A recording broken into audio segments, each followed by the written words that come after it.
está por suceder? Sí, sin ninguna duda se debe hacer una prognosis y obviamente un estudio por parte de la Secretaría de Hacienda. Entendemos que el gobierno federal ha dispuesto que se formen grupos. Ayer escuchábamos en entrevistas a algunos de los servidores públicos, pero no cabe duda. Estamos viendo un momento muy difícil en materia económica, con la baja del petróleo, con el alza del dólar y con lo que viene de este tema de coronavirus, que va a ser un agravamiento Debe del haber contagio. estímulos fiscales, exención de impuestos, Pues se ayuda debe de ver económica. hasta dónde lo puede hacer, hasta dónde tiene la capacidad de reaccionar nuestro sistema económico. Se tiene que analizar muy bien, se tienen que hacer planteamientos conjuntos con los empresarios. Me parece que es un momento de convocatoria del Consejo Económico del que ha hablado el gobierno federal. El gobierno federal tiene un consejo económico y ese consejo económico, pues me parece que es el momento que se reúna para que nos digan cuáles van a ser las acciones a fin de que no vaya a haber una desaceleración mayor de la economía mexicana. Proyectos como el de ¿Va a Dos asistir a las Bocas. sesiones o va a abandonar el barco? Yo voy en este momento a la Junta de Coordinación Política y vamos a ver cuáles son las acciones que se van a tomar aquí en el Senado. Tenemos que empezar por poner el ejemplo aquí, proteger a nuestra gente en el Senado de la República, porque son, digamos que los territorios de acción. Ayer hablábamos con el subsecretario de estos temas en los diferentes territorios. Aquí es un lugar en donde también tienen que tomar acciones y ahora vamos a tomar estos acuerdos que yo espero que los tengamos listos también para anunciárselos en un rato más. Morena dice que acaba de votar por unanimidad que las sesiones tienen que continuar hasta que se llegue a la fase 2, que no es un capricho, que no es una necedad, sino simplemente es trabajar por la patria. Pues vamos a ver exactamente cómo son ahora los temas. El Senado de la República no tiene por qué cerrar totalmente, eso ayer lo dijimos. La Junta de Coordinación Política puede estarse reuniendo cada semana y lo que se tenga que despachar lo puede despachar la mesa directiva, es la representante jurídica del Senado de la República, y vamos a ver exactamente cuáles son los acuerdos que se alcanzan en la Junta de Coordinación Política. Senador, ¿usted consideraría que proyectos como el de Dos Bocas, Santa Lucía y el Tren Maya se tienen que cancelar y reorientar esos recursos para paliar la pandemia? Se van a tener que hacer reajustes, no tengo ninguna duda.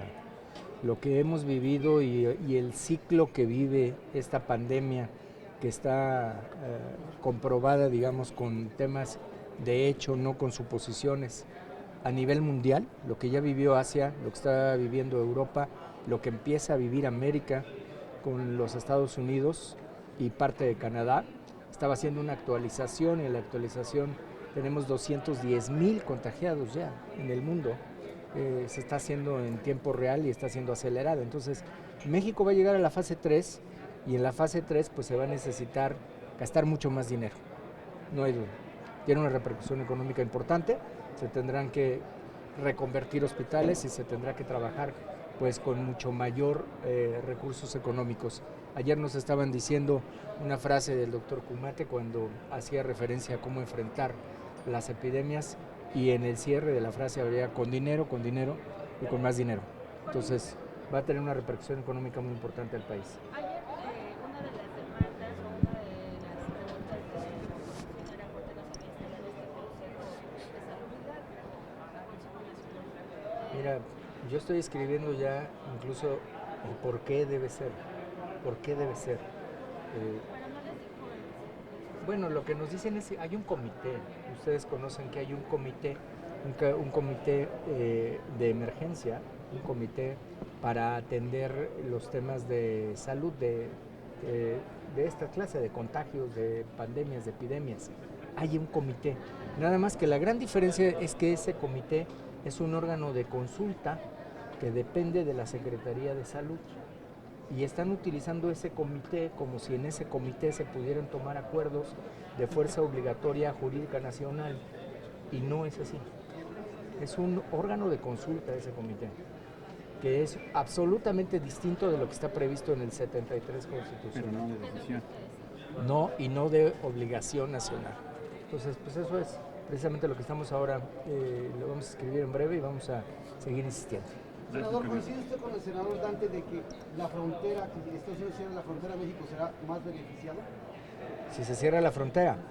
Mira, los cierres de frontera que están haciendo en este momento y por ejemplo el que escuché a Trump mencionar en su conferencia son cierres de frontera que son estratégicos. No están haciendo cierres de frontera que puedan tener repercusiones económicas, sino son estratégicos. Y obviamente ahí también se requieren muchísimos recursos porque al hacer cierres estratégicos se están haciendo evaluaciones a quienes están tratando de cruzar y eso requiere más personal y más recursos. Gracias, Carlos. Gracias, muy amables.